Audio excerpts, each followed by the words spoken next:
한동훈의 총선 공약이 또 나왔습니다. 역시나 정치 혐오에 기생한 포퓰리즘입니다. 한동훈이 오늘 인천시당 신년 인사회에서 국힘이 총선에 승리하여 국회의원 수를 300명에서 250명으로 줄이는 법 개정을 제일 먼저 발의하고 통과시키겠다고 밝혔습니다. 의도가 너무 명백해 보이는데 국회에 대한 불신이 높은 국민 여론에 편승하여 포퓰리즘 공약을 내면 윤석열 아바타 이미지를 벗을 수 있다고 판단한 모양입니다. 이미 국회의원 수를 줄이자는 논쟁은 너무 여러 번 나와서 사실 신선하지도 않은데 그 역사만 봐도 2012년 안철수, 2017년 2월 바른정당, 3월 자유한국당 이인재, 2019년 황교안, 2021년 홍준표까지 사례가 너무나 많고 모두 실패했습니다. 재밌는 건 한동훈의 미래가 될 가능성이 매우 높은 황교안까지 이 주장을 했다는 건데요. 이 건이 논란이 될 때마다 언론에서 팩트체크도 늘 했었습니다. 국회의원이 너무 많다는 주장은 단순하게 무식한 주장일 뿐더러 거짓 선동입니다. 대한민국의 국회의원 1인당 인구수는 전 세계적으로도 매우 높은 편입니다.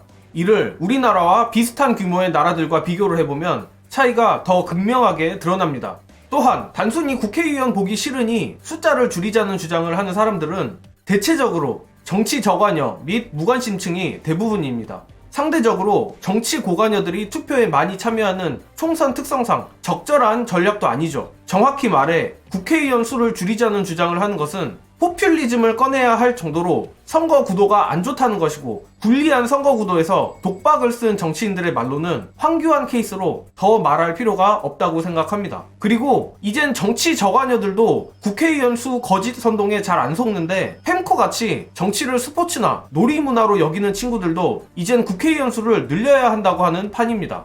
마침 오늘 이준석도 한동훈에게 머릿속에 여의도 문법만 가득한 거 아니냐며 한동훈의 심기를 긁었습니다. 여기에 정치의 염증을 느끼는 국민에 대해 소구하려는 것 같은데 지금 국민들의 정치 염증을 만들어낸 정당이 어디인가를 겸허히 반성해야 할 것이라며 국민의힘까지 깎아내렸습니다.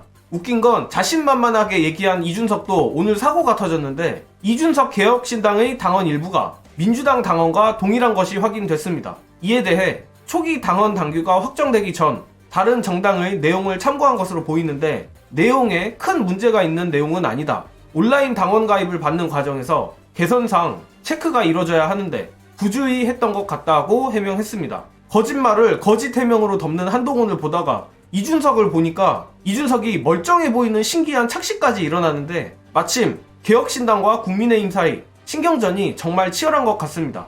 관련한 영상 보시고 이어가겠습니다. 지역구를 출마하신다면 이건 우리가 회의 때도 말씀드렸지만 당선 가능성이 높은 지역이 결국엔 영남권이고 천하람 위원장도 영남에 연고가 있고 웃음기 빼고 얘기하면 회의 때 이런 얘기 했다 이런 거는 저는 안 했습니다.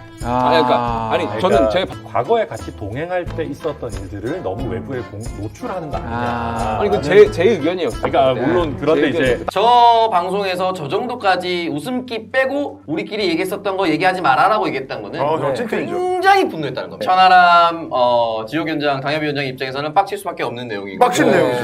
사실 얘기할 거면 회의 때라는 얘기를 아예 빼고 그렇지. 사실 저 같으면은 천하람 위원장은 원래 대구 출신이기도 하니 대구에 출마하는 게 어떻겠습니까? 라고 말씀드리고 싶어요 라고 얘기를 하는 것이 맞아요. 회의 때 얘기했다고 왜 얘기합니까? 저들의 EEJ를 보니 아주 꿀잼 각인데 벌써부터 고개를 들면 안 되겠지만 아무리 봐도 개혁신당은 수도권보다는 영남에서 국민의힘 표를 갉아먹을 공산이 너무도 커 보입니다. 저들의 내분을 잘 이용해야 하고 그러려면 민주당에 잡음이 없어야 하는데 안타깝게도 현근택 변호사가 결국 불출마를 선언했습니다. 개인적으로 이번 논란은 경선을 통해 당원들이 판단하고 최종적으로 본선거에서 민심의 평가를 받았으면 했지만 현근택 변호사님의 뜻을 존중하는 수밖에 없을 것 같습니다.